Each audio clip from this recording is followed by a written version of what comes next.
Bom, boa noite a todos. Desculpe o atraso, o pastor acabou estragando a surpresa, mas tudo bem, pastor.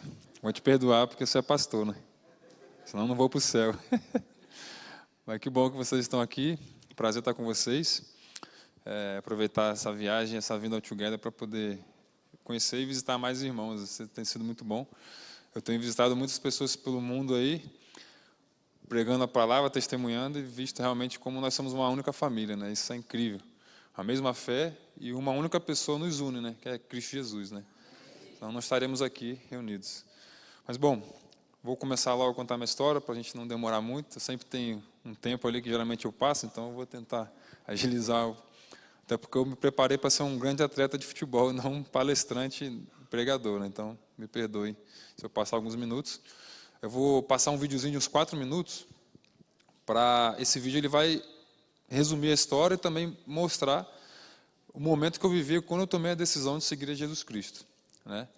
E vocês vão entender o que eu estou fazendo aqui um pouco melhor, né? No momento ali da minha decisão pontual, vocês vão entender o que eu estava vivendo, como estava a minha vida no momento, na minha carreira profissional, no momento que eu fiz a melhor decisão da minha vida, na verdade, né?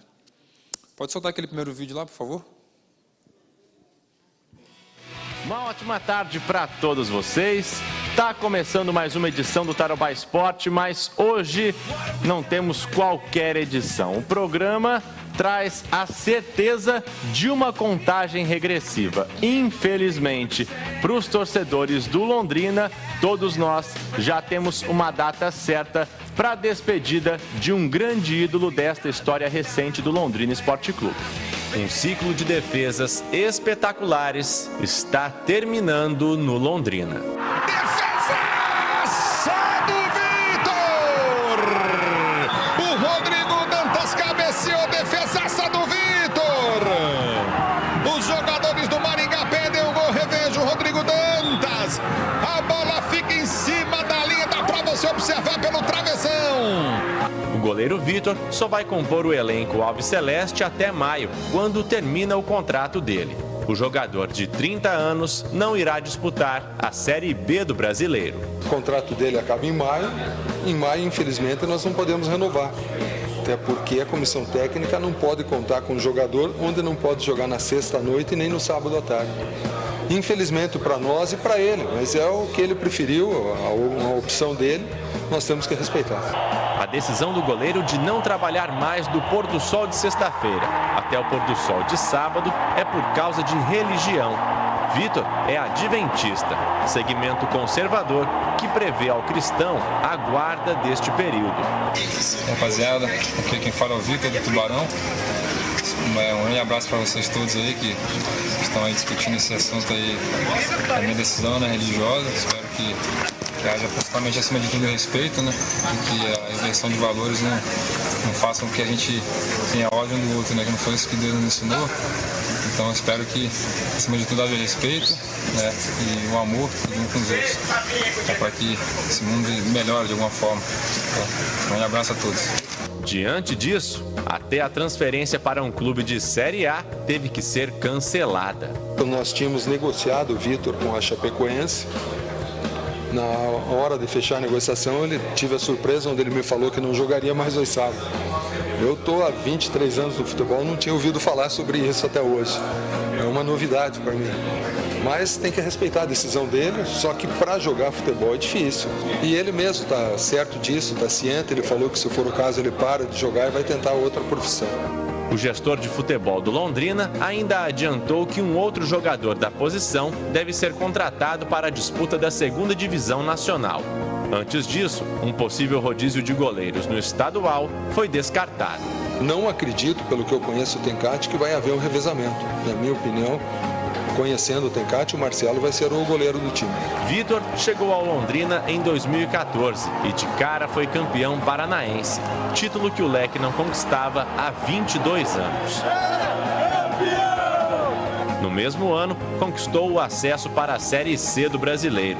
Em 2015, o goleiro foi campeão do interior estadual e pelo 2º ano consecutivo conquistou outro acesso nacional, desta vez para a 2ª divisão. Individualmente, Vitor foi eleito o melhor jogador da Série C do Brasileiro de 2015 pela Unefut, a União Nacional das Entidades de Futebol.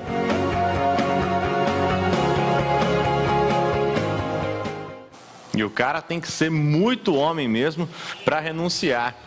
O que ele está renunciando no auge da carreira dele, todo o dinheiro que isso poderia proporcionar a ele daqui para frente, pelo menos no futuro próximo, o cara tem que ser muito homem para tomar uma atitude dessa. Pelo menos o Vitor não mentiu para ninguém, jogou aberto com torcida, jogou aberto com quem paga o salário dele. Eu só discordo de uma questão ali do gestor de futebol do Londrina. Ele disse, infelizmente, para nós e para ele. Para ele não é infelizmente, né? Na verdade é uma decisão que ele está tomando para que ele seja feliz. E a gente, é claro, tem que entender isso daí e que seja felizmente. Bom, esse vídeo já resumiu um pouco a história, né? No momento que eu estava vivendo quando eu tomei uma decisão. E já podemos fazer duas reflexões em cima desse vídeo, né? Em cima de um comentário do presidente do clube, onde ele diz ali que nunca viu isso em 23 anos no futebol. Ele também disse que não poderia contar com um atleta que não jogasse entre o pôr do sol de sexta e entre o pôr do sol do sábado. E aí vem a primeira pergunta, né? Ele poderia contar comigo ou não? Eu poderia estar lá? Sim, por quê? Não, porque somos livres em Cristo. Tem alguém aqui obrigado aqui na igreja? Jesus nos dá a liberdade maravilhosa de fazermos escolhas, é ou não é? Tomar decisões? Eu não estou aqui obrigado. Tem alguém aqui obrigado? Espero que não, né? Então aí já é uma prova de que Jesus é o Deus da liberdade, né? E nos deixou uma lei de liberdade, não de escravidão. Então, se eu quisesse, eu poderia estar lá jogando futebol, inclusive no sábado, vivendo uma mentira, ignorando a lei de Deus, mas tinha essa liberdade para fazer essa escolha. E outro ponto que eu queria destacar ali é o comentário do próprio jornalista no final, onde ele fala que tem que ser muito homem para renunciar e tal. E aí vem uma outra pergunta, né? O que nós podemos renunciar nesse mundo que nos dá a garantia ou o passaporte para o céu, para a vida eterna? O que a gente pode renunciar? Vamos pensar aí. Um grande salário, de repente, nos dá essa garantia? O que? Renunciar a um casamento, a um filho, sei lá, um curso dos sonhos, uma viagem dos sonhos, uma casa, uma conta milionária. Será que tudo isso juntar seria suficiente para nos dar o passaporte para o céu? O que vocês acham? Então, você acha que existe algo que a gente pode renunciar aqui nesse mundo que nos dá essa garantia, que nos dá esse privilégio? Não. Então, não precisa ser muito homem para tomar decisões como essa. Precisa sim estar cheio do Espírito Santo, né? E em comunhão com Deus. E confiando num Deus que é o dono de todas as coisas. E que prometeu cuidar das plantas, dos pássaros, e que cuida dos seus filhos também. Somos feitura à imagem e semelhança dele. Então, não precisa ser muito homem para tomar decisões, nem muita mulher para isso, né? A gente precisa sim confiar no Deus Todo-Poderoso. Aí é fácil tomar grandes decisões na vida. E a minha, principalmente, transformou a minha vida. É óbvio que já são 3 anos e meio, praticamente, que eu saí do Londrina, né? Estou sem jogar futebol, como eu esperava, em alto nível. E algumas transformações foram acontecendo, né? E claro que essa decisão também não aconteceu de um dia para o outro, né? Demandou um tempo, há mais de 15 anos que eu conheci o Evangelho, até o momento do meu batismo.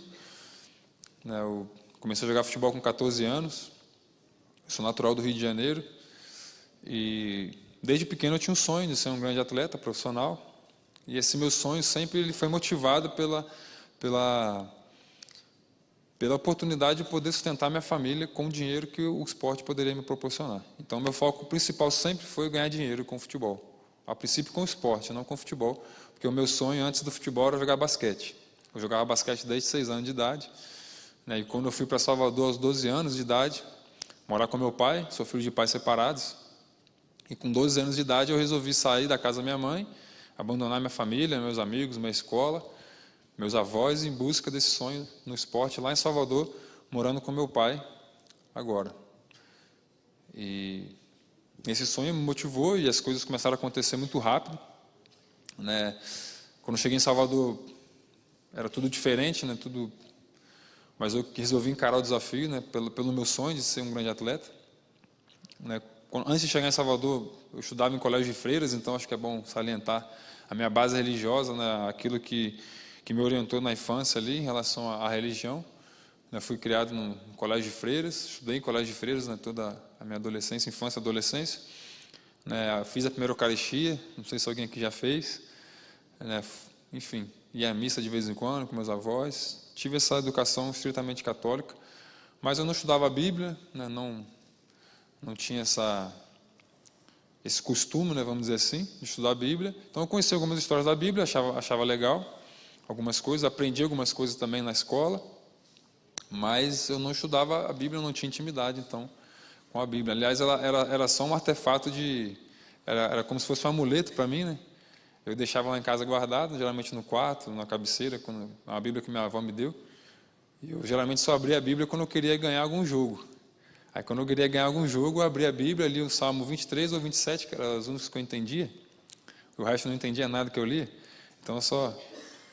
Mas enfim, essa minha base religiosa da infância ali, ela me deu algo importante que foi o temor a Deus. Sempre tive o temor ao Senhor. Nunca fui aquele cara que desrespeitava, que não acreditava em Deus. Sempre tive o temor a Deus e sabia que, no meu coração, sempre tive a certeza de que a Bíblia era a palavra de Deus. Todo mundo aqui crê que a Bíblia é a palavra de Deus? Então, tá bom. E aí, crendo nisso, eu sempre pensei que o que tivesse escrito ali era para se cumprir, né? Era para se obedecer, era para seguir. Mas como saber o que seguir, o que fazer, se você não abre a Bíblia para estudar? Difícil, né, descobrir. Como eu não abri a Bíblia, eu não sabia muitas coisas. E quando eu fui para Salvador, comecei a jogar futebol com 14 anos. Esse meu sonho do basquete eu deixei de lado, acabei escolhendo o futebol como carreira profissional. Então, a questão do futebol e de ser goleiro, eu aprendi, na verdade, a ser goleiro, porque eu nunca sonhei.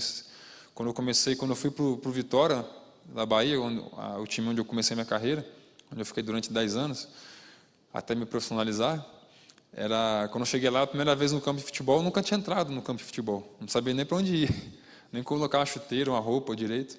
O meu ambiente era quadra, né, um ginásio de esportes. E aí, quando eu cheguei lá a primeira vez, já tomei um susto, não sabia nem colocar a roupa direito, mas eu aceitei o desafio de querer aprender e acabei aprendendo a ser goleiro. Claro que na segunda semana eu queria desistir, né? Porque é muito mais fácil você desistir das coisas que você não domina, que te incomoda, né? Que de alguma forma tem que sair da zona de conforto. É muito mais fácil desistir do que você encarar. Eu queria desistir, mas por algum motivo eles não desistiram de mim e me deixaram lá, porque eu era alto, né? Já tinha um porte bom para goleiro, então eles tiveram paciência comigo de me ensinar. Eu acabei aprendendo e com 3 meses já estava competindo. Com 16 anos já estava sendo convocado para a seleção brasileira, jogando com grandes jogadores, viajando o mundo inteiro para jogar futebol, defendendo o Brasil até a seleção sub-20. Joguei com grandes atletas, inclusive o Diego, né, que acabou de ser campeão da Libertadores e do Brasileiro agora. Os flamenguistas que o digam, né, estão felizes aí. E aqui em Brasília tem bastante, né, aqui na região, né. E eu também é meu time de infância, então estou feliz também. Mas bom, a partir desse envolvimento com a seleção, dessa oportunidade que eu tive, é claro que meus sonhos também foram crescendo na mesma medida que as coisas no futebol também iam acontecendo muito rápido. E é claro que os sonhos acompanhavam nessa velocidade. E meu sonho, era com 25 anos, estar milionário, né, e conseguir já comprar a casa para minha mãe, para minha família toda e tal, e para os meus irmãos. Esse era meu sonho, né, e eu estou muito longe disso. E as coisas realmente estavam caminhando para que isso acontecesse. Com 18 anos eu tive uma oportunidade no PSV da Holanda, que é um dos grandes clubes europeus, onde jogou Ronaldo, Romário. E aos 21 eu tive uma oportunidade de teste no Barcelona. Fiquei lá durante um tempo, treinando com alguns grandes jogadores como Ronaldinho e tudo. E aí eu conto isso aqui para vocês terem a ideia de como eu me preparei para ser um grande atleta, né? Não me preparei para ser um atleta de bairro ou de final de semana, não. Aliás, inclusive no meu livro eu tive que colocar algumas fotos da carreira, né, pastor? Para o pessoal não achar que eu sou mentiroso, né? Então eu tive que ilustrar, botei umas fotos com o Ronaldinho lá e tal, para o pessoal não achar que eu estou mentindo. Então, eu escrevi e botei foto para ilustrar, né? Para comprovar. Brincadeira. Mas, enfim. E a partir dessa volta do Barcelona, eu estreiei no Vitória, minha carreira profissional começou a deslanchar, com 21 anos, no mesmo ano que eu casei, que meu filho mais velho nasceu. Né? E antes de casarmos, é óbvio, namoramos um tempo e durante o namoro foi quando eu conheci a igreja adventista, conheci o evangelho, na verdade, né? Através da família dela, toda a família, quase toda adventista. Eu não sabia o que era isso, não sabia nem que igreja era essa. Nunca me interessei em entrar numa igreja evangélica. Mas aí toda segunda-feira tinha um pequeno grupo na casa da mãe dela. Nós éramos vizinhos assim, de condomínio, na mesma rua. E toda segunda-feira ela me intimava para ir lá, né? Participar do pequeno grupo. Eu chegava do treino cansado, não queria saber de pastor falando no meu ouvido, nada disso. Então eu só ia lá para dar uns beijinhos nela, que ninguém é de ferro, né? Eu ia lá só para vê-la e tal, ficar um pouquinho com ela, mas aí é claro que a semente foi plantada ali da palavra, né? Alguns preconceitos foram sendo quebrados, porque eu era muito preconceituoso em relação à igreja evangélica. Na minha cabeça, todo pastor era ladrão, e o povo que ia para a igreja era burro, que dava dinheiro para o pastor, né? Então, nunca me interessei em entrar numa igreja, porque eu também ouvi muita história por aí, né? Enfim, falsas curas, charlatanismo, pastor comprando mansão em Miami, e eu nunca consegui enxergar Deus nessas coisas, falta de reverência na casa de Deus. Então, isso nunca me atraiu para entrar numa igreja evangélica. Eu também não conhecia a igreja adventista. E quando eu conheci esse pequeno grupo, eu já percebi que era algo diferente, era uma igreja diferente, pessoas diferentes, porque ali, pelo menos, eu conseguia orar naquele ambiente ali do pequeno grupo, né? Consegui orar, eu ouvia louvores que edificavam a minha vida, que eu conseguia levar meu pensamento a Deus. Enfim, e tudo isso, nesse contexto, acabou me atraindo. Eu passei a frequentar bem de vez em quando na igreja. Logo, me ofereceram logo estudo bíblico, né, como bom adventista, e logo no segundo eu desisti, porque eu não queria me envolver, me comprometer com nada que pudesse me atrapalhar no meu foco na minha carreira profissional. Então, logo no segundo já falei, pastor, não precisa nem mais vir aqui e tal, que eu não quero, não tenho mais paciência para isso não. E minha vida seguiu, nós casamos, nosso filho nasceu, e minha carreira profissional continuou, passei por vários clubes, sempre de clube em clube, buscando sempre melhores salários, né, melhores condições de trabalho, e sempre buscando a questão, né, de ganhar muito dinheiro logo para poder ter uma independência financeira e ajudar minha família. Esse era o meu único objetivo na minha carreira. Por isso que eu escolhi a questão do futebol. E as coisas começaram a acontecer de uma forma satisfatória no início, mas depois começou a sair por um outro canto. Eu comecei a perceber que eu não ia conseguir de qualquer jeito chegar lá onde eu queria chegar. Por exemplo, no clube de Série A e ganhar um grande salário. Esse era o meu sonho, meu objetivo principal. Eu estava passando ali para o clube de Série B, como Atlético Goianiense, Ponte Preta, Bragantino. Passei por vários clubes de Joinville, até chegar ao Londrina. Sempre em busca de um grande salário, mas as coisas não saíram como eu esperava. Eu comecei a me frustrar nesse meio do caminho ali, porque desde pequeno eu aprendi que eu dependia só de mim para que as coisas acontecessem. Desde criança. Eu fui crescendo ouvindo isso. Né, e eu pensava, é só me dedicar, né, se for um cara disciplinado, focado, que as coisas vão dar certo, no final eu vou ter um resultado positivo.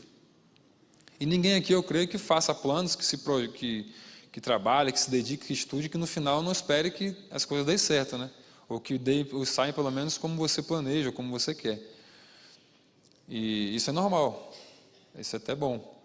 E eu esperava que, né, se eu treinasse bastante, me dedicasse e tal, no final eu seria um grande profissional, teria sucesso. Eu aprendi isso, né, que se eu estudasse muito, eu daria bem na prova, eu seria um bom profissional, eu teria uma boa profissão.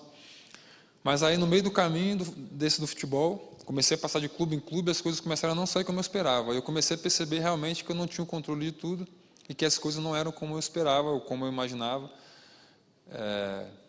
Realmente, o que minha esposa falava, que havia um Deus e que eu tinha que colocar Ele em primeiro lugar para que as coisas, né, dessem certo na minha vida, eu comecei a ver realmente que isso era real, porque eu fazia tudo certinho, seguia o protocolo de ser um grande atleta, me alimentava bem, descansava, treinava mais que os outros. Chegava no final, às vezes ia para um clube e não jogava, não tinha oportunidade de ser titular, e eu pensava, bom, e diziam que eu era o melhor dos 3 goleiros, mas nunca jogava. Eu falei, mas que história é essa? E achava estranho tudo isso. E fui passando de clube em clube, eu comecei a perceber realmente que tinha algo estranho. E chegou um ponto na minha carreira, na minha vida, que eu pensei, bom, esse Deus aí não me ama, porque Ele não faz o que eu quero. Aí dizia para minha esposa que ela jogava praga em mim, Fala, você está jogando praga em mim, vamos separar que é melhor, porque você não quer ganhar dinheiro, ficar rico, deixa que eu vou sozinho, né? O cara dizia, não, as coisas só vão acontecer quando você estiver preparado para receber as bênçãos e principalmente quando você colocar Deus em primeiro lugar. Eu falei, mas como é que faz isso? Tem que treinar mais, tem que fazer o quê? Tem que dar cambalhota, plantar bananeira, como é que faz isso, botar Deus em primeiro lugar? Eu queria entender isso, né? E aí, muitas vezes, colocava a culpa em Deus, colocava a culpa nela, pela minha carreira não estar no ponto onde eu queria, por não estar ganhando o salário que eu queria, não estar na Série A. E aí começou a minha luta com Deus nesse período, né? Ia bem de vez em quando na igreja, mas lutando, sempre buscando chegar no clube Série A. Mas aí Deus, por algum motivo, parecia que sempre colocava a mão no momento que eu ia dar um pulo na carreira, no momento que eu ia fazer um grande contrato, ganhar muito dinheiro, ter minha independência financeira, Deus ia lá e colocava a mão. Parecia que, ao meu ver, não era Deus, né? Eu ficava revoltado. Não é possível que Deus faz isso, né? E eu não entendia o porquê das coisas. E é muito difícil quando você entender que coisas ruins acontecem na sua vida e que podem ser uma bênção, né? É ou não é? Difícil, né? A gente entender no momento do furacão, da dificuldade, da provação, do obstáculo, você entender que aquela coisa ruim, que para você, limitado ser humano, você acha aquilo ali algo ruim, você entender que isso aí, depois, lá na frente, é uma benção. É muito difícil a gente entender, porque a gente é limitado, a gente não vê o futuro, só Deus tem esse poder. Então, realmente é difícil. Então, aquilo tudo para mim era um absurdo, né? O que eu estava vivendo na minha carreira. Mas aí Deus, para não deixar barato, de alguma forma Ele sempre me cercando ali, como Ele tem se cercado todos nós, todos os dias, né? Buscando a nós todos os dias. Infelizmente, constantemente a gente fugindo e se afastando um pouco dele. Ele é tão paciente e misericordioso que Ele continua insistindo na minha vida, e aí chegou um ponto que Ele teve que permitir eu ficar 4 meses sem clube. E aí para mim foi o deserto da minha vida, né? E aí não sei se você se encontrou com Jesus face a face, se já se encontrou, se não, eu tenho certeza que provavelmente vai ser no deserto. Na minha vida foi no deserto. Não sei se você se encontrou com Jesus quando estava no auge da sua vida, quando estava tudo certinho, ou se você veio para Jesus quando você estava no pior momento da sua vida. No meu caso, foi quando eu estava no pior momento da minha vida, profissional, e como eu levava a profissão muito a sério, ou seja, o futebol acabava sendo meu Deus, porque eu depositava toda a minha esperança de plenitude, de ser um homem completo, feliz, no futebol. Então, quem era o meu Deus? Era o Deus da Bíblia? Não, porque essa esperança, essa confiança, tem que ser depositada numa pessoa, né, em alguém, não em coisas, não em profissões, não em sonhos, mas em Jesus Cristo. E quando você faz ao contrário, quando você investe essa prioridade, no final o resultado não dá certo, né? Não acontece realmente o que Deus sonhou para mim e para você. Isso é fato, é só você ler a Bíblia, né? A Bíblia ela é muito clara em relação a isso, com as experiências das pessoas que só se repetem hoje, né? A minha história com certeza é parecida com a de vários aqui, talvez com a de todos, porque as histórias só se repetem, né? Enfim. E eu comecei a perceber que realmente sem Deus as coisas não iam andar, né? As coisas não iam acontecer como eu esperava. E aí nesse deserto da minha vida de desemprego ali, não tinha para onde correr, não tinha pai para me ajudar, mãe, não tinha dinheiro, não tinha nada, não tinha meu sogro, minha sogra, todo mundo duro. As pessoas que me ajudavam normalmente, né, quando eu estava sem clube, ou sem dinheiro, né, por algum motivo. Então, naquele momento ali, passou 15 dias, já estava desesperado, né, sem clube. E normalmente não acontecia isso, porque eu tinha um bom currículo, então eu saía já de um clube, já tinha praticamente um contrato com outro. No máximo eu ficava ali 15 dias, um mês sem receber. Então eu conseguia me virar ali, né, com o que eu tinha me programar, e no outro mês estava novamente empregado, recebendo. Então nunca me preocupei com essa questão do dinheiro, de salário, de sustento. Mas aí, por algum motivo, naquele período ali, foi em 2013 isso, no segundo semestre, primeiro semestre eu disputei o Campeonato Gaúcho pelo São José, e depois fui para casa esperando um novo clube, e não apareceu nada, nenhum clube, nenhuma proposta. Eu comecei a ficar desesperado já no primeiro mês, né, porque aquilo ali para mim era surreal, principalmente para mim que fui criado com essa ideia do homem sustentar a casa e tal, prover, né, essa questão. Então isso para o homem que cresce nessa cultura, né, aprendeu isso desde pequeno, é algo difícil de lidar, né? Então eu estava ali desesperado, principalmente para quem não confia em Deus também, né? É um desespero ainda maior quando você fica um mês, por exemplo, desempregado. Aí tem gente que fica muito mais, né? Enfim, eu tô há quase mais de 3 anos, mas enfim, Deus até aqui tem nos sustentado, né, irmão? E aí o que aconteceu? Nesse período, eu tive que ser lapidado e quebrado, eu não sabia que Deus ia usar justamente esse período para poder me quebrar e me lapidar todinho. E ser lapidado dói pra caramba, né? Eu não sei se você já foi lapidado, já passou por uma prova e se deparou com situações em que você precisa mudar de alguma forma, porque você vê que desse jeito não tem condição nenhuma de prosseguir. E eu comecei a me ver como talvez a lei de Deus acaba nos servindo como um espelho, né? Como um tutor, né? Eu pensei, rapaz, como é que eu sou ruim? Como eu preciso mudar, né? Em vários aspectos da minha vida. Eu comecei a realmente perceber nesse período que eu precisava mudar, e Deus começou a me quebrar de várias formas. E uma delas foi usando a questão das vendas de porta em porta para me quebrar. Não sei se alguém já vendeu de porta em porta, mas é difícil pra caramba, viu? Alguém já comportou aqui, não? Aí tem alguns comportadores corajosos, aí sabe o que eu estou falando, né? Não é fácil. E aí nós não tínhamos dinheiro, não tinha que fazer o quê? Se virar nos 30, né? Naquela época não tinha Uber ainda, né? Então era mais difícil um pouco, né? Hoje está mais fácil com o Uber, né? Mas enfim. E aí nós começamos a vender de porta em porta, e já foi um milagre lá como conseguimos a mercadoria, enfim, a história longa, que não dá para contar aqui, está tudo no livro. E aí passamos a vender de porta em porta, conseguimos a mercadoria e começamos a vender muito. Antes de começar as vendas, fizemos um pacto com Deus em relação às nossas vendas, porque eu queria muito ter essa relação com Deus e minha esposa também. Não tínhamos, como eu disse antes, para onde correr, então começamos a desenvolver uma amizade com Deus, né, de confiança, e aí fizemos um pacto com Deus em relação ao dízimo e às ofertas. Eram 2 doutrinas que eu queria entender na prática, como fazer e como lidar e entender, porque eu ouvia muito, já estudava a Bíblia, estava pesquisando, agora tinha tempo para a igreja, né, porque eu estava desempregado, então tinha tempo para a igreja no sábado, inclusive toda vez que eu ia na igreja eu pedia a mesma coisa, um emprego, né, no futebol, no time. E nesse período nós fizemos esse pacto com Deus para que eu pudesse entender de fato o porquê dizimar, como era isso, como dizimar, qual era o objetivo, e a questão do sábado. Era o dízimo e o sábado. Eram as 2 questões que pegavam no meu pé que eu não conseguia aceitar muito, entender. E quando você para pensar, são 2 doutrinas bíblicas que o ser humano obrigatoriamente ele tem que tirar o centro dele, o eu dele do centro e colocar Deus. É ou não é? É a guarda do sábado e o dízimo e oferta. Onde você obrigatoriamente você tira o seu eu do centro e bota Deus.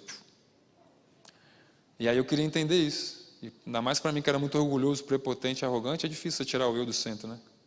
Muito difícil. E nós somos assim, naturalmente egoístas, avarentos, jactanciosos, né? Como a Bíblia diz.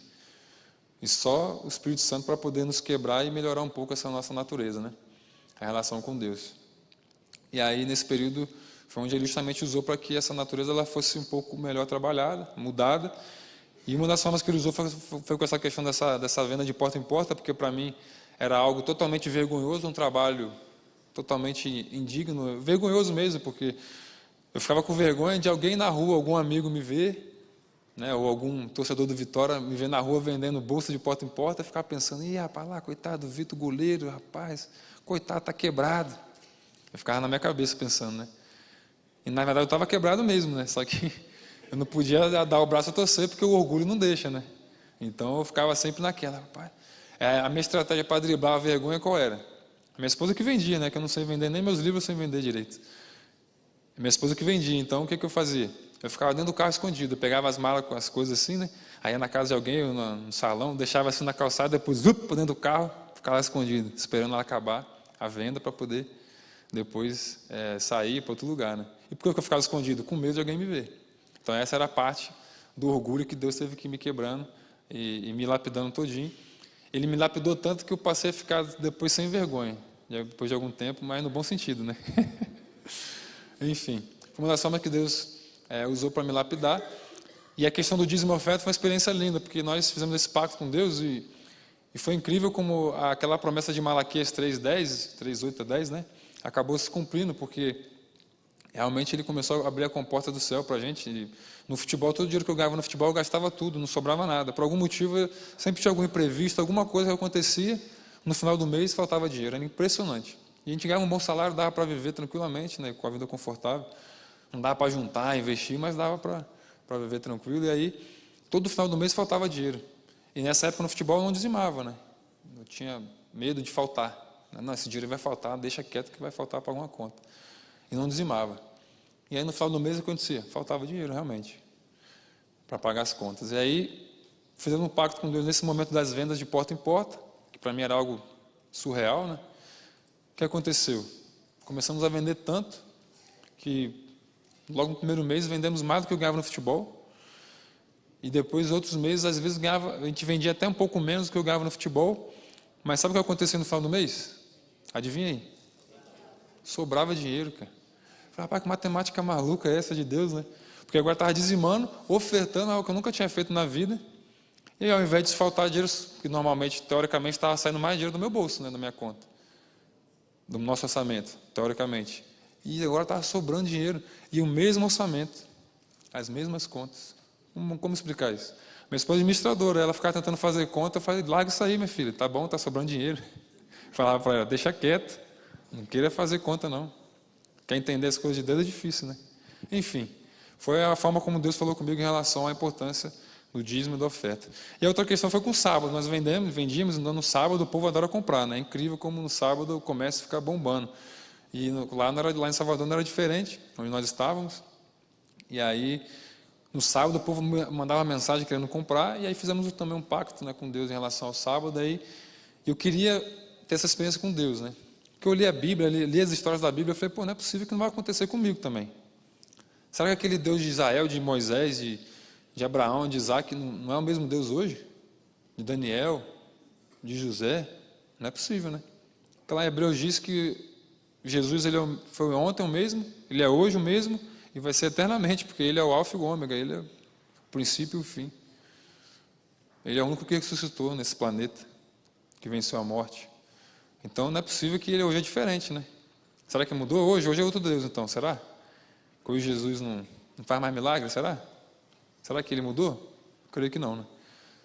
Só se a Bíblia estiver mentindo, aí é melhor a gente rasgar a Bíblia e viver de qualquer jeito.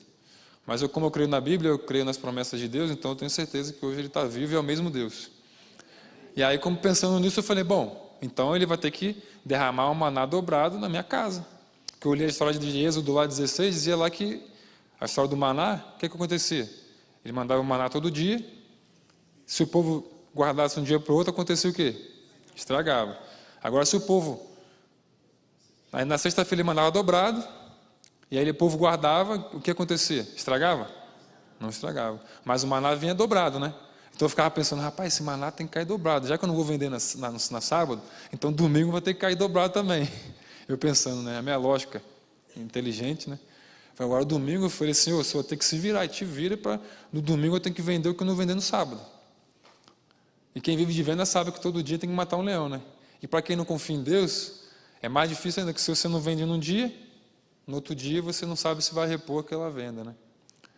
Aquele dia que você perdeu, entre aspas. Principalmente para quem não confia em Deus, fica mais difícil ainda acreditar que Ele pode fazer isso. Mas naquela ocasião eu resolvi arrazoar e provar a Deus. E aí fiz esse test drive com o Senhor. E aí no domingo fomos vender. No sábado não vendemos, mas meu coração doido para vender, né? Fica daquela, rapaz, vende, não vende. Mas não vou vender não, que Deus vai cuidar. Aí chegou no domingo, fomos à casa de uma cliente. Na época vendíamos biquíni também, no final do ano, já era verão ali em Salvador. Uma cliente só comprou, a gente vendia uma média de uns 3 biquínis, né? 3 conjuntos ali por dia. Eu não, minha esposa, né? Eu só dirigi o carro. E aí, fomos à casa de uma cliente, num condomínio chique lá e tal, entrou, ela começou a experimentar biquíni, passou a tarde inteira lá experimentando biquíni, eu já pensando o que ia fazer, porque eu estava impaciente. Rapaz, essa mulher vai ficar aqui o dia inteiro experimentando biquíni, vai comprar só um e eu vou dar uma voadora nela, estou pensando o que eu estou fazendo. Porque não é possível, né? Eu vou ficar aqui a tarde inteira e ela não vai comprar pelo menos uns 3 conjuntos que eu já ganho o dia, né? Pensando na minha cabeça, né? Impaciente. Eu sei que no final do dia a mulher ficou lá experimentando um monte de biquíni e ela comprou 80 peças de biquíni. 40 conjuntos. Não sei se alguma mulher que já comprou 40 conjuntos de biquíni só num dia. A minha esposa, quando ela vai comprar um lá em Cabo Frio, né, onde minha mãe mora, no interior do Rio, Tem vários shoppings lá só de biquíni, né? Aí quando ela vai comprar um, já fico nervoso. Fala, não, amor, calma, não tá bom, mistura aí, faz um conjunto aí de amarelo com azul e tal. E parece que é novo, né? Mas enfim, 40 conjuntos não é normal uma mulher comprar, né? Uma mulher só, 40. Se ela não engordou, ela tem biquíni até hoje para usar lá. É ou não é? Isso foi em 2013, pô, 6 anos atrás, praticamente, ela tem biquíni até hoje. O biquíni era bom. Enfim. Mas foi a forma como Deus me respondeu, né? Que era a questão e a importância da guarda do sábado. Ou seja, eu não estava perdendo nada no sábado, eu estava ganhando. Porque no sábado Deus estava trabalhando para mim, eu não sabia. E eu lá de boa, sem fazer nada. No domingo vendemos 10 vezes mais. Eu pedi um maná dobrado, ele mandou um maná 10 vezes mais. É assim que ele fez. Foi a forma que ele me respondeu, né? Não sei como é que ele te responde, como é que ele... E cada um tem sua relação, sua amizade com Deus, né? Mas enfim, ali para mim foi a resposta da importância da guarda do sábado, que eu já estava estudando, mas eu queria entender na prática, porque eu não queria guardar o sábado porque o pastor falava, porque minha esposa, minha sogra, Luiz Gonçalves, eu queria entender a guarda do sábado e guardar de coração. Aí entendeu porque eu estava guardando o sábado. E aí entendi naquele momento realmente que era importante. E aí pensei naquele momento em parar de jogar futebol. Já era final do ano de 2013, não queria mais jogar futebol, estava cansado porque as coisas não saíram como eu esperava. Eu estava com quase 29 anos, eu pensei, não vou mais conseguir chegar no clube de Série A, é muito difícil, já estou longe e tal. E aí falei para minha esposa que não ia mais jogar futebol, e pensava em ficar por lá, abrir, quem sabe, uma lojinha, né, Deus estava abençoando as coisas. O meu problema com sustento, o meu medo, estava sendo provido, ou seja, estava sendo a prova ali de que eu não dependia de mim para me sustentar, realmente, foi a prova porque eu não fazia nada, só ficava dirigindo o carro, né, então... Era a prova de que eu não dependia das minhas forças, de fato, somente para conseguir as coisas. E ser sustentado, ou seja, Deus fazia a maior parte do esforço. E aí eu entendi essa questão e pensei em parar de jogar futebol. Só que Deus foi tão bom que não permitiu naquele momento. No final de 2013, eu recebi a proposta do Londrina, né, esse time que passou aqui. Eu recebi a proposta de ir para o Londrina e meu plano era ficar lá 4 meses, que era o tempo de contrato, ficar 4 meses lá no Londrina. E meu plano mágico e fantástico, mirabolante, era de juntar 10 mil reais, que para mim era uma fortuna, e juntar 10 mil e voltar para Salvador e dar continuidade no negócio das bolsas, que Deus estava abençoando, enfim, e seguir minha vida e parar de jogar futebol. Só que Deus foi tão bom que não permitiu naquele momento. E Ele permitiu jogar mais um período, lá no Londrina, porque se eu parasse naquele momento, eu acho que eu pararia frustrado, totalmente frustrado, porque eu tinha vários sonhos a serem realizados no futebol, né, e não tinha conseguido alguns ainda. Eu acho que eu pararia um pouco frustrado no final, e Deus não permitiu naquele momento. Eu ainda permiti ir para Londrina. Chegou lá em Londrina, era para ficar 4 meses, acabei ficando 2 anos e meio. Tinha grandes sonhos a serem realizados, ele realizou vários grandes sonhos, ser campeão, pegar a pênalti na final, enfim. Eu tinha um pequeno sonho de comer de graça em restaurante, não sei se alguém aqui já teve esse sonho. Desde pequeno eu tinha esse sonho, porque eu vi os jogadores de futebol botavam um bonezinho assim para dar entrevista, né, na televisão, na coletiva, e eu ficava pensando, rapaz, eu tinha uns 14 anos, né, rapaz, esse cara deve comer de graça no restaurante, cara. Tá usando um bonezinho, fazendo propaganda, né, pelo menos ele come de graça. Rapaz, quando eu crescer também, quando eu for profissional, eu quero comer de graça. E todo time que eu ia, não tinha ninguém que queria me dar comida de graça. Eu ficava revoltado e frustrado com isso, né. Aí chegou lá em Londrina, quando eu comecei a colocar Deus em primeiro lugar, quando eu fui quebrado, lapidado nesse processo ali de 4 meses, em 2013, e naquele momento, na verdade, eu estava sendo convertido, não sabia, porque o Espírito Santo já estava ali, me incomodando e trabalhando no meu coração, me lapidando, para poder me preparar para algo talvez maior depois, né, depois de alguns anos. Eu não sabia. As pessoas percebiam que eu estava diferente, minha esposa dizia que eu estava até carinhoso, aí eu vi realmente que era um milagre, né, de Deus. Quando a mulher fala que o cara está carinhoso, é porque é um milagre de Deus, porque naturalmente os homens são brutos, né. E aí, as pessoas, enfim, os amigos perguntavam, eles diziam que eu estava mais tranquilo, menos ansioso, mais paciente. Eu falei, rapaz, não sei não, deve ser esse negócio de igreja que eu vou aí. E aí, enfim, e era o processo de lapidação, eu não sabia, né, de conversão.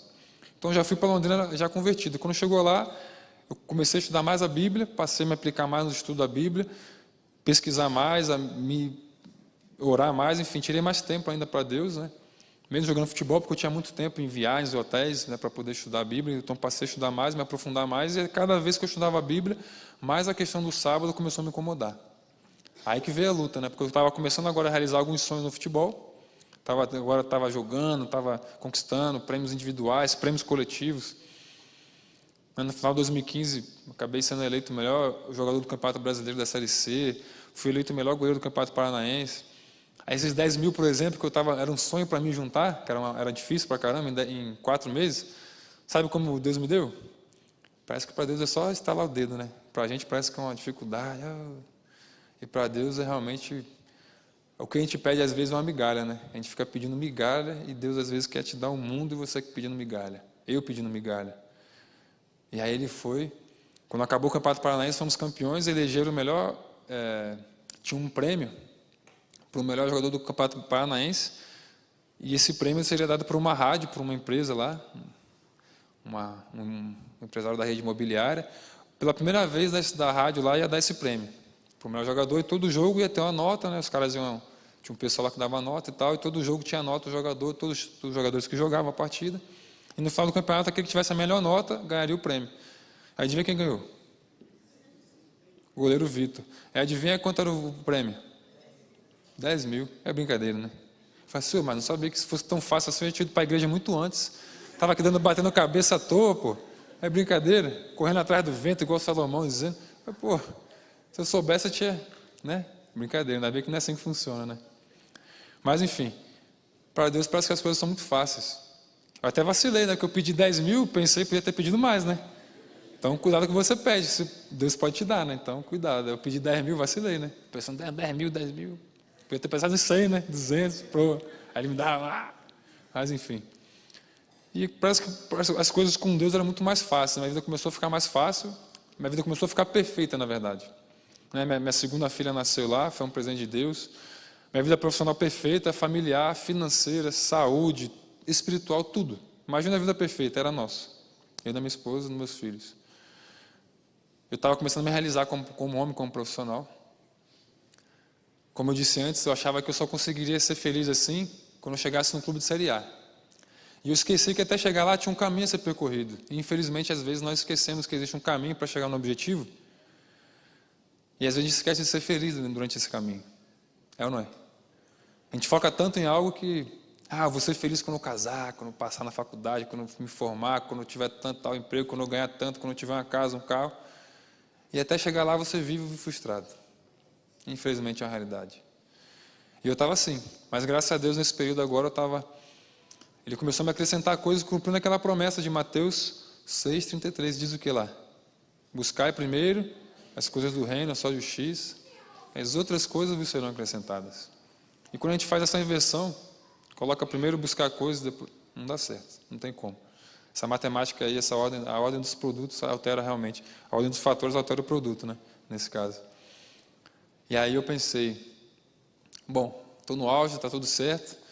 Aí cheguei no final de 2015, a única forma que eu encontrei de agradecer a Deus por tudo que estava acontecendo, porque eu sabia que era Ele que tinha me proporcionado, porque se dependesse de mim só, tinha acontecido quando? Muito antes. Você acha que se dependesse de mim, sozinho, goleirão, tal, fera, tal, você acha que eu ia deixar chegar com 31 anos para realizar alguns sonhos? É óbvio que não. Então ficar claro que eu não dependia só de mim, né? A gente não depende só de você para que coisas aconteçam. Eu não... Por exemplo, acho que eu estaria lá no Barcelona, né, se dependesse só de mim. Não tinha nem vindo para Londrina, enfim. Não estaria nem aqui hoje, para ser bem sincero. E aí a verdade é que a única forma que eu encontrei de agradecer a Deus por tudo foi me batizando. Entregando agora a minha vida publicamente a Deus.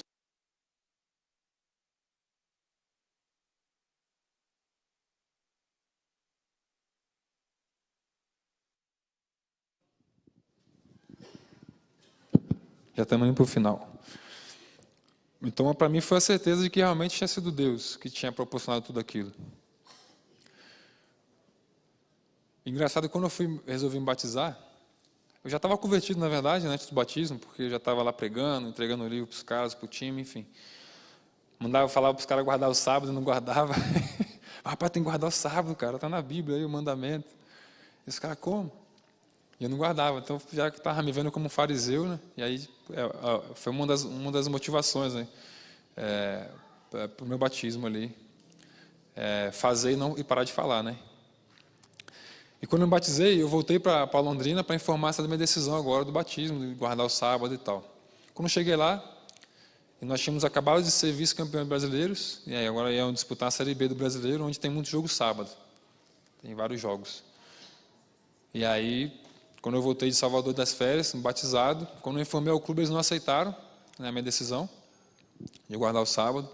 Mas eles permitiram eu ficar no clube até maio de 2016, cumprindo o contrato, que era até onde meu contrato ia. Eles queriam renovar mais 2 anos, eu não renovei porque eu sabia que ia me batizar, enfim. Acho que agiria de má fé, né, se eu renovasse antes, porque provavelmente eles não iriam ficar comigo e teriam que me pagar esse período. E eu não renovei, esperei me batizar e voltar a informar. Eles não renovaram de fato, pela questão da religião, né, como eles falaram. E aí eu continuei cumprindo o contrato ali até maio. Só que até acabar meu contrato em maio, começou a acontecer algumas coisas interessantes, né? Eu não sei se aconteceu com vocês, quando vocês resolveram entregar a vida a Jesus. Mas quando eu resolvi fazer isso, logo 10 dias depois aconteceu. Sabe o que aconteceu? Adivinha? Não sei se aconteceu com vocês, mas apareceu uma proposta dos sonhos. 10 dias depois do meu batismo. Aí apareceu um clube de Série A, algo que eu tanto sonhava, trabalhava desde os 14 anos, enfim. 2 anos e meio no clube, não apareceu uma proposta. Quando eu resolvo me batizar, adivinha o que acontece? Série A, o meu sonho. Bem ali. 50 mil por mês, Chapecoense. Vocês viram o presidente falando que tinha me negociado com a Chapecoense no vídeo. Me negociou e falou, beleza, eu faço esforço, né? Era só 4 vezes mais do que eu ganhava no Londrina. Dava para ir, né? Por 50 mil dava para comprar umas coisas com esse dinheiro e ajudar um monte de gente ainda. Mas eu pensei, beleza, tá ótimo. Agora é o seguinte, agora eu tenho uma condição. Né? Eu guardo sábado e não jogo mais ao sábado e tal. Ele falou, mas isso é loucura, como é que você vai? Não, é a condição para mim. Eles não aceitaram também, Chapecoense. E eu, então tá bom. E como descobrir se uma proposta é de Deus ou não? Como a gente sabe? Qual é o parâmetro que nós temos hoje aqui na Terra, que nos orienta, que nos dá um norte, uma bússola, que é um manual de instrução para a nossa vida? Como a gente saber o que é de Deus e o que não é? Através do quê? Da Bíblia, da palavra de Deus por completo. Aqui na Bíblia tem todas as orientações para que a gente tenha uma vida melhor aqui. Nos preparando para o céu, né? Para a vida eterna, é óbvio. Porque isso aqui é muito pouco, né? Então, manual, muito fácil você descobrir se uma proposta é algo de Deus ou não é. Se essa proposta estiver em desacordo em algum ponto da Bíblia, algum mandamento, alguma orientação de Jesus, você acha que vai ser de Deus? Difícil, né? Será que Deus seria contraditório? A gente apresentar uma proposta que parece que é dos sonhos, mas por algum motivo você vai ter que burlar a lei de Deus, em algum ponto? Ou alguma orientação, enfim. De repente uma promoção gigante, aí eu vou ganhar um salário gigante, só que o cara quer que eu fraude aqui uma nota fiscal, enfim, eu faça uma vista grossa aqui em alguma coisa. Mas não, é só uma coisinha de boa, tá de boa, Deus me perdoa, né? Será que isso é de Deus? Então foi fácil descobrir se a Chapecoense era de Deus ou não, porque para mim eu queria que fosse. Ia realizar meu sonho, né? Jogar no clube de Série A, disputar o campeonato sul-americano, internacional, ia comprar uma casa rápido, ia ajudar a minha mãe a comprar uma casa para ela também rápido. Seria ótimo, tudo que o dinheiro proporciona. Mas e aí? Estava em desacordo com a palavra de Deus. Eu falei, tá uma coisa estranha. Não é de Deus, porque eles não estão aceitando o sábado. E o sábado, o 4º mandamento de Deus está onde? Foi o pastor que escreveu? Está no manual da igreja? Foi quem? Foi o Luiz Gonçalves que escreveu? O Bulhão? Foi o próprio Deus com o dedo dele. Acho que ele queria deixar algo de importante para a gente, não é possível, né? Ele mesmo, a única parte da Bíblia que não foi inspirada, que ele mesmo se deu o trabalho de escrever. Você acha que a gente poderia ignorar pelo menos um mandamento? É muita coragem de ser humano, né? Eu não tive essa coragem, não. Enfim. Mas ali eu percebi que não era de Deus. Mesmo eu querendo acreditar que era de Deus, porque era o emprego do meu sonho. Mas aí eu segui minha vida, né? Eles não aceitaram, eu também não, então vamos embora. Continuei no Londrina, aguardando o sábado agora, esses 5 meses. Mas aí comecei a perder coisas por causa de Jesus. Comecei a sentir na pele o que era ser cristão de verdade. Aí perdi minha posição titular. Eu tinha jogado quase 90 jogos seguidos pelo clube. Já fui para o banco de reservas. Aí fiquei de boa. Aí perdi meu patrocínio esportivo. Aí depois perdi meu patrocínio do restaurante. Aí eu fiquei bravo. Aí eu virei um bicho. Porque aí eu falei, não é possível. Aí depois perdi o emprego, né, para finalizar. Ou seja, comecei a perder coisas. Aí comecei realmente a ver que eu estava no caminho certo, né? Porque não dá para adorar dois senhores. Infelizmente ou felizmente, né? Não dá para adorar dois senhores. Então, eu vi que eu estava no caminho certo. Só que, óbvio que não foi fácil. E depois da Chapecoense, ainda veio mais duas tentações. Parecia videogame, sabe? Quando você vai passando de fase, vai aumentando a dificuldade, né? E aí, depois da Chapecoense, foi o Atlético Mineiro. Uma sondagem do Atlético Mineiro, me oferecendo um salário de 3 dígitos. Imagino que uns 100 mil, pelo menos, por mês. Mas também não aceitaram a guarda do sábado. E depois, faltando 5 dias para acabar meu contrato, minha esposa sempre sonhou que eu jogasse no São Paulo um dia, né? E aí, quando faltava 5 dias para acabar meu contrato, estávamos de mudança, encaixotando os pacotes para mudança para Salvador e tal. Adivinha que time aparece, que é a proposta que nós recebemos? São Paulo. Você acha que Satanás ia apresentar o quê? Com todo respeito, o Ceilândia? O Sobradinho? Não ia nem assim, não ia me interessar, sendo sincero, com todo respeito, né? É óbvio que não. Mas ele apresentou São Paulo, 120 mil por mês, contrato de 2 anos. Aí sim balança a perna do guerreiro, né? Aí atrai o ser humano. Você acha que ele vai te apresentar uma mulher feia? Ou um homem feio? Não vai. Ou uma proposta de empregos ruim? Claro que não. Ele só vai te apresentar uma coisa boa para te atrair. E foi o que ele fez, pela 3ª vez, né? Aí, pela 3ª vez, a gente teve que negar, e foi engraçado até esse dia, né? Porque o empresário colocou uma condição, e Satanás, assim como Deus coloca suas condições, Satanás também coloca a condição dele. Isso é certo. Ele quer ser igual, ele quer usurpar o poder de Deus, então você acha que ele vai brincar em serviço? E aí, o que ele fez? Colocou só uma condição, para você ir para São Paulo, contrato 2 anos, ter uma independência financeira, né, deixar sua família de boa, confortável, durante 2 anos, depois você volta para esse negócio de igreja aí. A condição é a seguinte, tem que abrir mão do sábado durante 2 anos. Aí você vai jogar no São Paulo, vai ganhar dinheiro, vai ficar famoso, aí depois você volta para esse negócio de igreja aí que você vai. Eu falei, legal. Boa proposta, né? Aí na hora eu e minha esposa se entreolhou e deu risada, né? Porque eu levei minha esposa ainda para ser testemunha, meus filhos. Parecia um empresário dono de uma rede de hotéis lá no Paraná, o Bourbon. E aí eu olhei na hora e lembrei da história de Jesus, né? Da tentação das 40 dias lá no deserto. O que aconteceu com Jesus depois da tentação? Depois do deserto? Foi tentado 3 vezes. Se Jesus, que foi um mestre, foi tentado, imagine nós, hoje. E aí ele fez o que com Jesus? 3 tentações. Transformar a pedra em pão, o cara com a fome danada. Depois pediu para se jogar do pináculo. Seus anjos vão te pegar, vão te salvar. Mentira, né? E depois fez o quê? Pediu para Jesus se ajoelhar na frente dele, que ele prometeu que daria tudo a Jesus, como se fosse muito para o mestre, né? Para o dono do universo. Mas ainda assim ele foi ousado e ainda ofereceu, eu te dou tudo isso aqui, ó. E essa é a proposta que ele faz para todo mundo aqui hoje, para todos nós. Se ajoelha, abre a mão dos teus princípios, os valores, daquilo que o Espírito Santo te revelou, que falou no teu coração, que você aprendeu desde criança, na igreja, na Bíblia. Abre a mão disso aí e vai viver a vida. Eu vou te dar tudo isso aí. Você vai realmente ver muita coisa. Vai ter muita coisa mesmo. Agora, cuidado. Eu não tive essa coragem. Se você teve, boa sorte. Né? Porque assim como minha avó dizia, ela sempre disse para mim, e várias pessoas dizem, até acho que é normal, é comum esse ditado, né? De que Satanás dá com a mão e tira com 2. Então, se você fez a sua opção, boa sorte. Que um dia ele vai cobrar. Satanás é brincadeira, não brinca em serviço, né? Mas Deus não. O que Deus te dá é para a vida eterna. É algo que não se desgasta, que prata, que a ferrugem não corrói, enfim. E aí isso é que Ele está nos dando hoje para a minha família.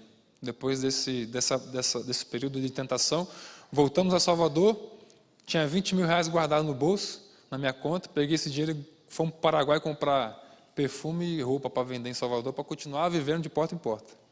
Olha que loucura. Essa proposta de São Paulo foi num dia, no outro dia a gente estava no Paraguai comprar perfume e roupa para vender.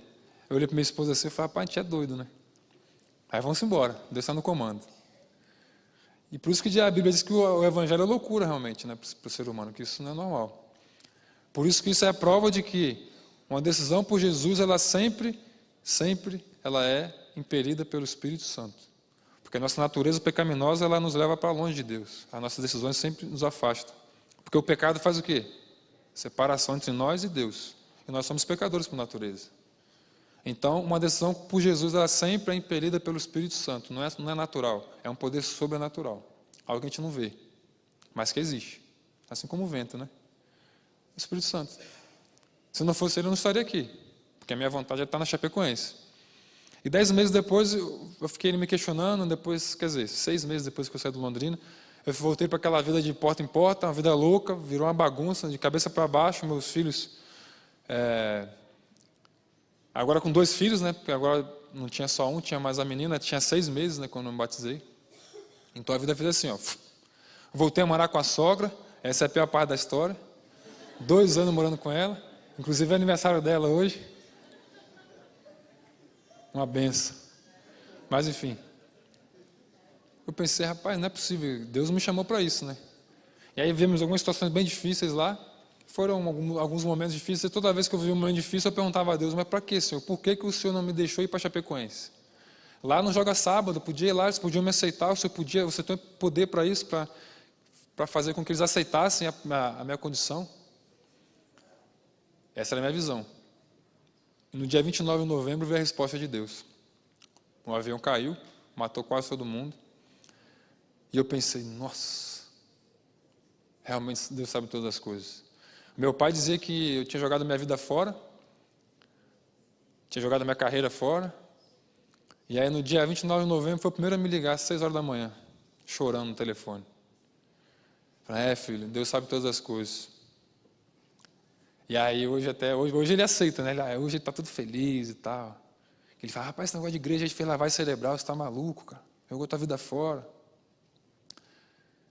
E aí viemos 3 anos e meio na dificuldade, mas com alegria no coração, dormindo em paz todo dia, minha esposa, eu acho que essa é a maior expressão do amor de Deus e de que realmente a paz que excede o entendimento é a que Ele dá, e não que o mundo dá.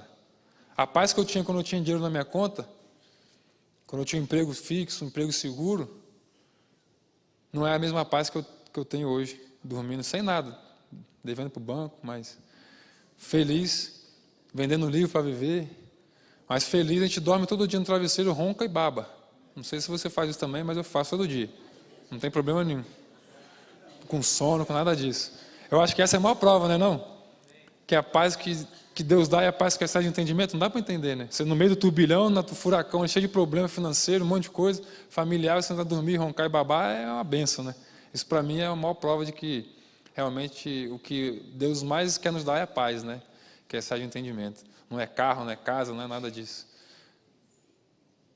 E depois dessa resposta, nós paramos nos questionamentos, eu e minha esposa, em relação a isso, e ganhamos um bônus, né? E agora a pergunta é, o que fazer com esse bônus? O que o Senhor quer de nós? O que o Senhor quer que nós façamos? Eu já estava testemunhando, já tinha desistido de testemunhar também por algumas vezes, estava cansado, não queria mais falar na igreja. Aí fui fazer uma oração, pedir direção a Deus, tinha cancelado uns compromissos na igreja. Aí fui pedir direção a Deus, quando abri a Bíblia, 2 Timóteo 4,5. Aí diz assim, quanto a tu, porém, ser sóbrio, sofre as aflições de um evangelista e cumpre cabalmente o teu ministério. Eu falei, misericórdia. Eu pedi uma resposta, mas não era tão assim, né? Aí na mesma hora eu liguei para o pastor, falei, pastor, eu estou indo aí, viu? Eu tinha que viajar no outro dia, no sábado de manhã, 500 quilômetros lá no interior da Bahia, de carro. Falei, Ave Maria, com minha família. Falei, mas eu vou ter que ir lá, né? Manda que eu pode, obedece quem tem juízo. Mas enfim, foram desafios e provações. Viemos nesse período sendo lapidados, por algum motivo nós também não sabemos por quê. Continuamos sendo lapidados, nesses 3 anos e meio sem jogar futebol, sem a segurança do emprego, do salário que nós tínhamos antes, agora colocando a segurança e a fé em Deus. Ou seja, a Bíblia diz que o justo viverá pela fé. E nós estamos sendo obrigados hoje a desenvolver essa fé. E até essa fé que nós achamos que é nossa, não é. Na verdade, é um dom de quem? Dom de Deus. Então, o que a gente tem? Nada. Tudo é dele. É por ele, para ele. Para Deus. Então, tudo que ele fez na minha vida, toda a exaltação que ele me proporcionou no futebol, foi para que o nome dele fosse mais longe. Eu recebi ligação do Japão, da Austrália, dos Estados Unidos, Espanha, Portugal. Olha onde vai um testemunho. Olha onde pode ir o teu testemunho. Um abraço, um sorriso, um aperto de mão, né, uma educação diária, enfim. um licença, um obrigado. Olha onde pode ir seu testemunho no seu dia a dia, na sua esfera de atuação, com seus amigos, no teu trabalho, enfim, na rua. Olha onde foi. E você acha que Deus fez isso por quê? Porque eu era bonitinho? Porque eu era legal? Claro que não. Ele fez isso aí para o nome dele ser exaltado, para as pessoas lembrarem da lei dele, que a lei dele é eterna e imutável. E que homem nenhum foi autorizado a alterar a lei dele. Aliás, em Apocalipse nos alerta, né, pastor? Lá no 22 diz o quê? Aquele que acrescentar ou tirar algo da palavra de Deus, meu irmão, isso aí tem que ser corajoso. Tem gente que faz isso por aí, né? Infelizmente. São corajosos, né? Mas, enfim. Nós queríamos agora uma resposta de Deus em relação ao que fazer da vida. O que eu ia fazer? Eu fiquei perdido sem saber o que fazer, só sabia jogar futebol, não tinha outra profissão, só tinha ensino médio. Ia fazer o que da vida agora? Continuar vendendo de porta em porta? Estava difícil, uma crise tremenda, não estávamos conseguindo ir muito bem. E aí, Senhor, o que fazer? Aí escrevi um livro. Para mim já foi uma resposta de Deus. Parece que era paliativo, mas foi uma resposta. Foi um presente escrever um livro, né, depois de 15 anos sem entrar numa sala de aula. Foi uma bênção. A capacidade que ele me deu de escrever o livro. Pronto, agora eu vou viajar pelo mundo e vou vender meu livro. Beleza. Sim, mas e depois? Em ansiedade humana, sempre perguntando depois, né? E depois? Vou vender livro a vida inteira? Vou contar a mesma história a vida inteira? Não. Eu falei, Senhor, mas o que o Senhor quer que eu faça? O meu sonho é ser missionário, ajudar as pessoas, só que eu preciso chegar em casa também, no final do mês, pastor. Tem que fazer o que no final do mês? O que chega lá na nossa casa todo mês? Chega as contas. E como conciliar isso? O dinheiro é importante também, é uma realidade, não podemos ser hipócritas, né? A gente só não pode inverter o processo e colocar o dinheiro em primeiro lugar, mas é importante também. E eu pensei, como conciliar o sustento com o meu desejo de ser missionário? Eu não tinha imaginado, não tinha a mínima ideia de como fazer isso. Muitos me aconselhavam a vender colchão, a Rinodê, vender Herbalife. E no meu coração não se alegrava para essas coisas, né? Eu não sou vendedor, não sei vender. Eu sabia que Deus estava me preparando para alguma coisa, mas não sabia o que era. Eu, como tanto a minha família, né? Porque é um chamado familiar. E agora recebemos esse chamado para a missão, algo que foi uma resposta de Deus às minhas orações, onde Ele conseguiu unir o sustento da minha família, porque teremos um salário como uma família missionária, e agora o serviço e a missão ao próximo, né? E ainda mais, Ele ainda vai usar o meu talento com o meu ministério, ou seja, Deus Ele conseguiu unir tudo só num chamado. E o que eu fiz para que isso acontecesse? Nada. Estava lá em Salvador de boa, na rede, aí me ligaram, fazendo convite. Ou seja, o que a gente precisa fazer para as grandes bênçãos de Deus? Nada. Esperar no Senhor e confiar nele. Fazer a tua parte, que é mínima, na verdade. Às vezes a gente quer fazer até a parte de Deus, né? E aí complica o negócio. Aí a gente acaba metendo os pés pelas mãos, enfim. E não vivendo o sonho de Deus. E falando nisso, de sonho de Deus, eu lembro que quando eu recebi a ligação do Chapecoense, já para te finalizar, o que veio na minha cabeça no momento de tomar a decisão. Eu fui fazer uma oração e veio uma vozinha assim, ó, na minha cabeça, eu pedi para minha esposa orar, minha sogra, porque a minha vontade era ir para Chapecoense.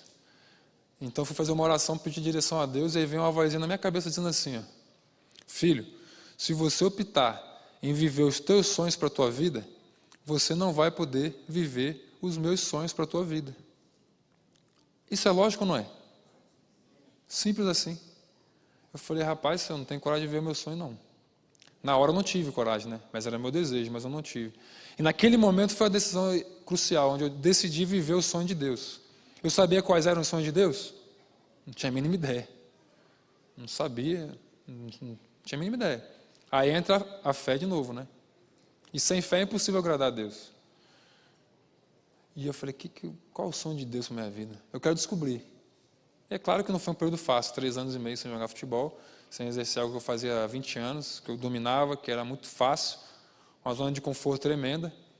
Mas agora Deus pegou e me chacoalhou de novo, e toda a minha família, e enfim, tirou da gente da zona de conforto. E agora vai testemunhar. E eu comecei a ir. Todo final de semana eu comecei a receber convite. Agora escreve o livro, vai vender. Pronto, estou indo. E aí eu pensei em parar de testemunhar, não vai continuar. E aí estamos aí. E agora o que o senhor quer que eu faça? Eu vou fazer o quê? Eu vou estudar, mas eu tenho que trabalhar, como é que eu vou fazer isso? Tenho que sustentar a família também. E aí apareceu agora essa união. Solta aquele vídeo lá. Olha a solução de Deus.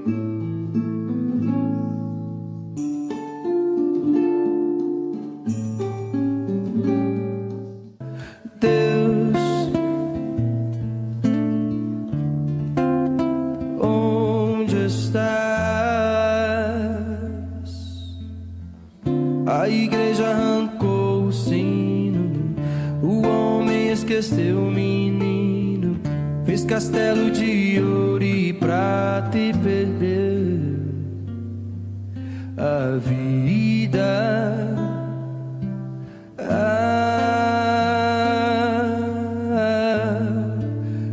Acende toda a luz, iluminando a terra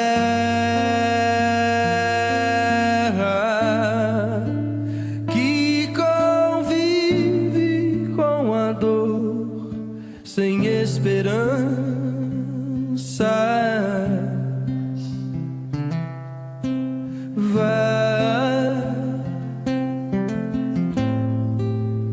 Onde há dor e cura, vai.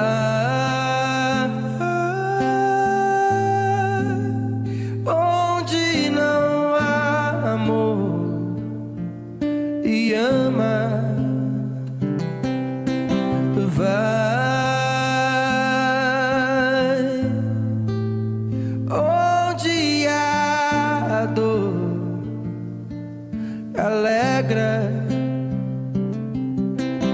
vai.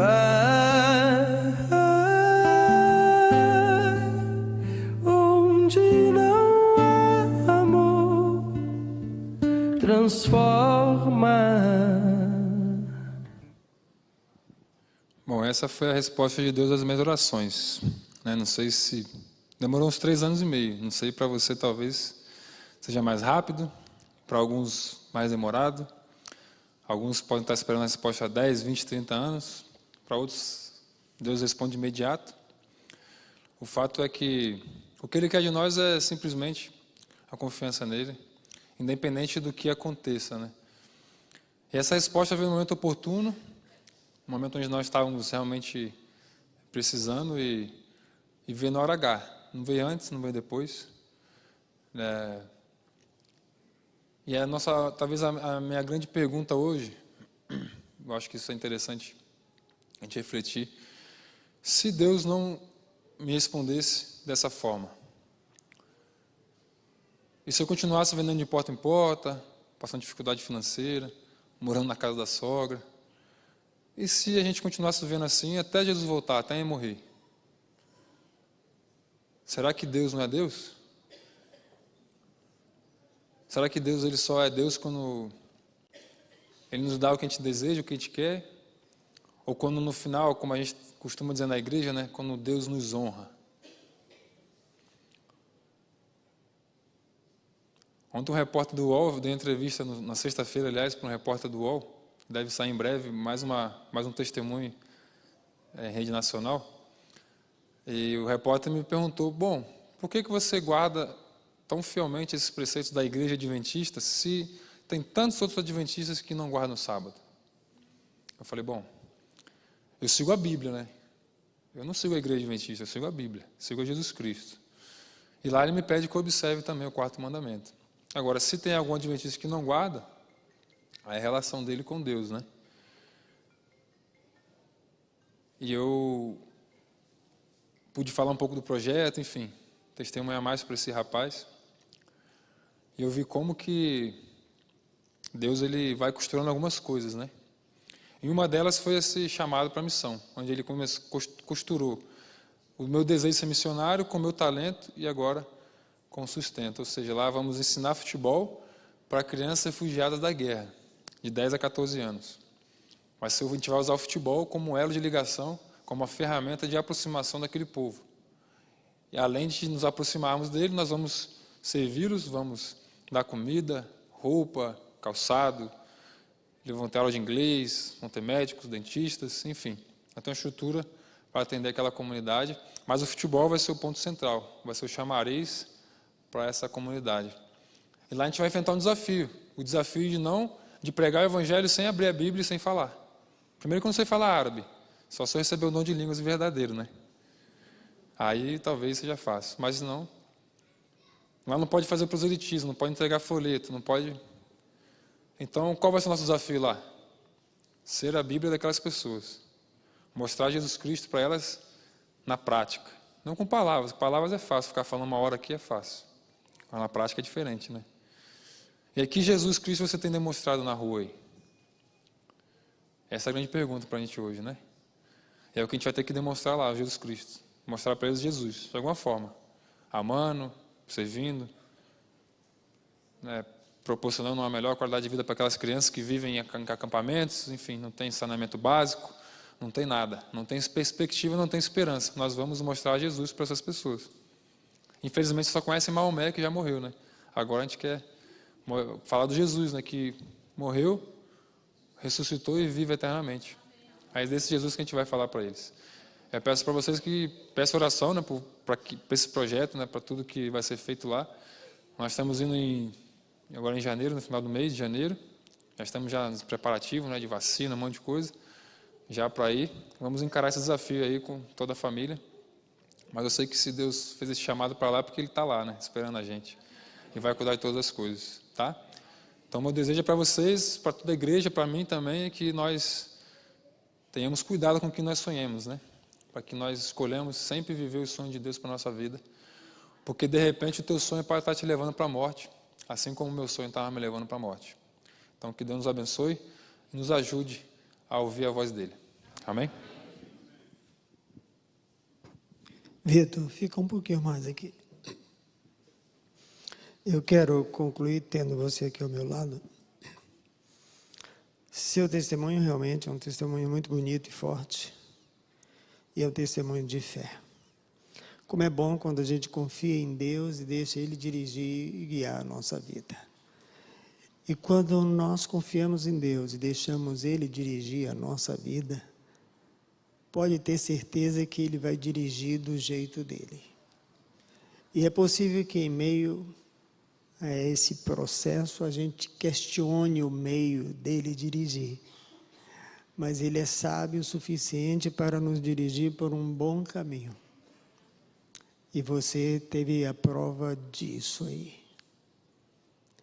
Quando a gente confia em Deus, age pela fé, caminha pela fé, isso não quer dizer que vamos ficar isentos de provações e de dificuldades. Você citou algumas.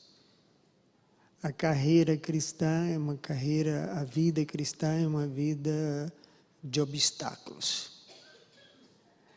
Mas é possível, Paulo que eu diga, mas você pode transpor todos esses obstáculos confiando nele. E para alguns ele pede que prove a fé com a própria vida, assim como Jesus fez. Sabe, o maior exemplo que me toca mais o meu coração é o exemplo de Jesus, embora a Bíblia esteja recheada de exemplos de homens que abriram mão de tudo para obedecer a Deus, como Abraão, como Paulo, como José, como Daniel. Abriram mão de tudo, porque Deus ocupou o primeiro lugar na existência deles. Como Moisés, a citar Moisés. Eu li um artigo há pouco tempo que diz o seguinte: Moisés seria possivelmente o sucessor do trono de Faraó. Após a morte do Faraó, ele era o provável sucessor. Até que ele matou um egípcio e teve que fugir. Mas ele era o que estava melhor preparado para assumir a função. E esse artigo dizia que o Faraó tinha os olhos em Moisés para ser seu sucessor. Com a fuga, o irmão adotivo assumiu o trono. E depois, quando Moisés voltou para tirar o povo de Deus do Egito, ele lidou com a posição do próprio irmão adotivo, com o qual cresceu, segundo o articulista. Mas é uma coisa interessante, o articulista conclui dizendo o seguinte, que o que Moisés fez foi a maior loucura que um ser humano podia fazer.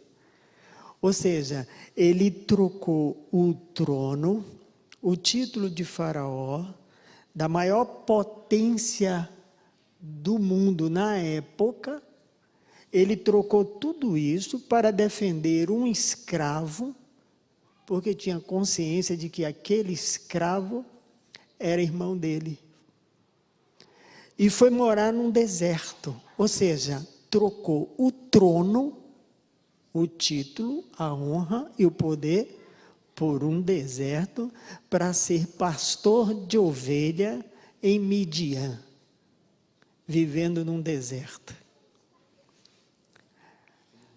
Inadmissível isso. E você citou aqui o passar pelo deserto, né? Paulo passou pelo deserto também muitas vezes para provar a nossa fé e confiança. Temos que passar por um deserto. O deserto é uma escola, é um momento de aprendizado. Mas o articulista concluiu dizendo o seguinte, que recentemente o túmulo de Faraó, provavelmente do Faraó que assumiu o trono que seria, entre aspas, de Moisés, precisou o corpo desse Faraó, que estava dentro de um sarcófago protegido ao longo de séculos e séculos, ser transferido para um museu. Mas na hora do embarque, esbarraram numa dificuldade. Como designar o produto que seria transportado? Uma vez que se tratava de uma múmia, de um corpo mumificado. Então, identificaram simplesmente como dizendo assim, bacalhau importado. Que ironia. E o articulista concluiu dizendo assim, Moisés, sem saber, fez a melhor escolha de sua vida. Escolheu viver num deserto, sofrer, passar por todas as provações, ser honrado por Deus, estar no céu. Tivesse feito outra escolha, seria rotulado agora ao ser transportado para um museu na França como bacalhau exportado. São coisas que só quem confia em Deus prova. Sabe, todo homem deveria, em meio às dificuldades e provações, antes de pensar em si, olhar para a cruz. Antes de pensar nas suas provas e dificuldades, pensar em Jesus. Porque Ele, sim, sofreu todas as agruras e todas as provações sem merecer nada. E fez tudo isso para nos salvar. E nós somos homens. E Ele é Deus.